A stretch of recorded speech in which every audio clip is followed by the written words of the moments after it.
It kā jau zinu, kā vajag biznesa plānus taisīt un tā tālāk, un nebija nekā tam līdz, un es domāju, tas arī bija tas veiksmes iesākums tam visam. Daudzi par lielu varbūt tās kaut kā uzreiz ieplāno un beigās sāk tur samudrīt. Jāsāk ar mazu solīti, ar maksimāli vienkāršos. Uztaisīt produktu vienā dienā, tad tā arī vajag pēc savām iespējām. Tagad paņemsim kā piemēru, ja. Pateicoties tam, ka viņam brīvais laiks, Marts tagad taisa spēli, Unreal Engine apgūst, 1 gadu var darboties, vairāk jau viņam viņš to spēli taisa. Iedomājieties, ja cilvēkam nav tā brīvā laika un finanses, lai viņš to varētu darīt. Viņš pa vakariem tur čakarējās, tur ģimeni mazāk satiek un tā tālāk.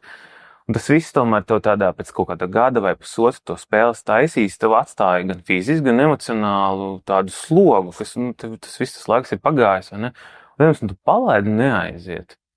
Vienkārši trauma milzīga, bet tomēr, ja tu uztais kaut ko maziņu, un tas ir vismaz bišķīt veiksmīgs, tev attiecīgu veiksmīgu vajag. Tu nevajag tā, ka tu tagad uztais maziņu un domā, tagad tu miljonu nopelnīsi tas mazā solīšu, ko tu izdarīji. Arī attiecīgu veiksmi. Un tas jau uzreiz palīdz tā kā novērtēt to savu darbu, laiku un motivāciju.